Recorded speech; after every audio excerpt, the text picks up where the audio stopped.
Maiba muna tayo ng kwento mga kababayan. Balik tayo dito sa issue ng West Philippine Sea. Kasi yung Chinese President, si Xi Jinping may utos. Ito po yung barkada ni Mao Diggs. Sabi diyan, Xi calls on Coast Guard to enforce law, defend China's territorial sovereignty. Bago po ito, published by South China Morning Post. Ang South China Morning Post, mouthpiece po siya ng Communist Party ng China. Ano niya, Mr. Maravillas, ano yung gagawin natin? Of course, ready na po tayo. Ngayon din po itong balita from Manila Standard. Coast Guard Station on Pag-asa Island to monitor China vessels real time. Nandun na po yung ating mga opisyal.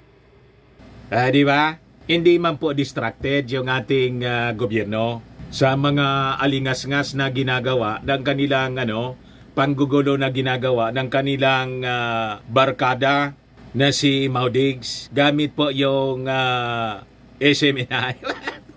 Dapat talaga niya, Mr. Maravillas, ipasara na yan. Dapat po. But before ko mga kababayan ibigay sa inyo yung full story, click subscribe muna dito sa ating YouTube channel and hit the notification bell para lagi kayong updated po sa mga kaganapan dito sa ating bansa. Like and share na rin po ninyo ng ating video at huwag na rin po ninyo na skip yung ating mga commercial ads para tuloy-tuloy lang ang pag-unlad ng Bagong Pilipinas. Sa mga naghanap po ng malinis and spacious fitness gym, punta lang po kayo sa aming Colossal Fitness Gym.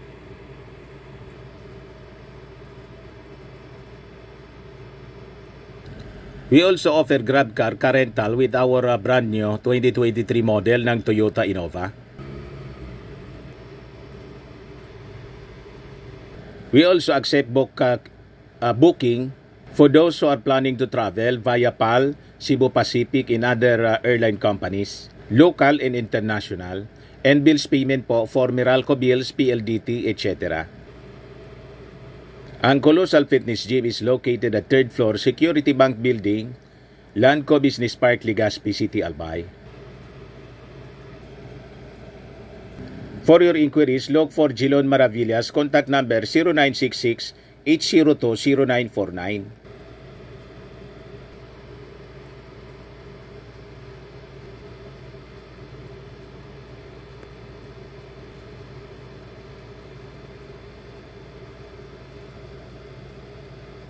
Ayos ba? Ayos na ayos adyan, Mr. Maravillas. So ito po yung balita ngayon sa South China Morning Post, mouthpiece ng Chinese government.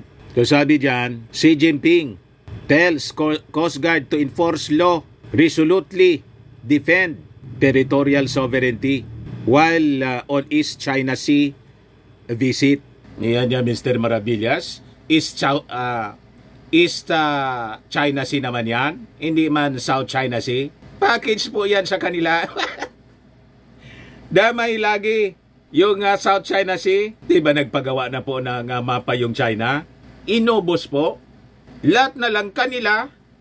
Kaya nga po tayo rito, kailangan na yung mga bansa na may katulad na problema, tulad ng Japan, so nakikipag-ugnayan tayo. Yung South Korea, pati yung mga ASEAN countries. Kasi lahat sila, mga kababayan, may interest dito sa buong South China Sea, pati dito sa East China Sea. Kaya sabi po dyan, Xi made the remarks when he visited the Coast Guard's command office for the East China Sea in Shanghai noong Wednesday. It comes after the Chinese Coast Guard has had several run-ins with neighboring countries over disputed waters in the South China Sea, putting its activities in the region in the international spotlight. So sabi niya, the Coast Guard niya must effectively safeguard our rights, enforce our laws, and resolutely defend our territorial sovereignty and maritime rights in interest, sabi po ni Xi. Ito po yung South China Sea, yung nakalagay na mapa. So sabi dyan, China has long-running dispute with Japan in the East China Sea over the uninhabited Jiaoyu Islands, which are known as the Senkakus in Japan. Beijing also claims almost the entire South China Sea, claims that are contested by Vietnam, the Philippines, Malaysia, and Brunei. Tensions have flared between China and the Philippines in the South China Sea in recent months. Kaya tama po tayo, package yan ang mga utos. Lalo pat dapat mag-ingat tayo, mga kababayan, kasi may mga tao yata si Xi Jinping dito sa ating bansa. Obvious naman na niya, Mr. Maravillas, kung sino yung mga tao ni Xi Jinping dito sa ating bansa. Kaya anya nga ang layo pa ng 2028 presidential election. Politika na yung nasa bibig ng mga kakampo ni kakampon niya ni Xi Jinping dito. Nagpadaloy na siguro po ng pondo. Di ba? Pero sabi nga natin mga kababayan, ready man po tayo. Ito yung sabi ng Coast Guard natin. Coast Guard station on Pag-asa Islands to monitor China vessels real time. May mga ginagawa na pong aksyon. At yung mga pagpapatrolya po, multilateral patrol with America, with Japan, in other like-minded countries po, magiging tuloy-tuloy na rin po. So ito yung balita ngayon mga kababayan. So sabi dyan, the Philippines said Friday it was establishing a Coast Guard station on the largest island it holds in the disputed South China Sea para ma-improve yung monitoring ng mga Chinese vessels. Sabi po ni National Security Advisor Eduardo Año, ngayong ating Coast Guard station would be equipped with advanced systems including radar, satellite communication, coastal cameras, and vessel traffic management. Para agad-agad po ma-detect natin ang mga illegal activities na ginagawa po nitong Chinese vessels. Yung Coast Guard nila, tapos yung Navy, pati mga milisya.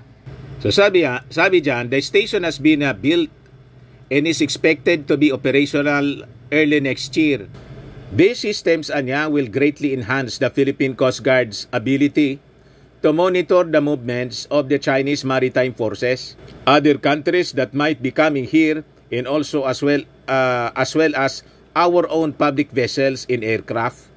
So yan po mga kababayan yung ating Coast Guard station sa Kalayaan Island. Maganda naman po. So sabi dyan sa balita, the collection of real-time data niya would have an impact on the behavior of rival claimants, especially the Chinese, sabi po ni Anyo. Hailing it as a game changer. Anyo accused Chinese Coast Guard and other vessels of engaging in illegal and aggressive behavior towards Filipino fishermen and patrol boats. It's pure bullying yung ginagawa nila. Kaya ito po yung ating mga ginagawa din na mga paghanda para masupla natin yung mga masamang ginagawa nitong mga barkada po ni Maudigs. Ayos pa? Yun man lang po, baka lang gusto ninyo itong itry. Firmax Firming and Lifting Cream. Pinapahid po sa mga pulses in affected area. Mainam po sa paninigas ng mga kaso-kasuan. Ito naman po, Automax Radiant Serum. Sa mukha naman yung application. Anti-aging po siya. You will look 10 years younger than your age. Sa mga cancer patients naman po, baka lang gusto ninyo itong itry. Ning siya Red Mix Fruit Drink. Hindi man po siya gamot, food supplement siya.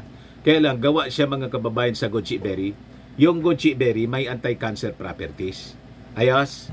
O yung mga inquiries ninyo, dumiretso na lang kayo sa aming messenger sa Facebook para masagot namin agad. Ako po si Dante Maravillas. Bye-bye po. God bless.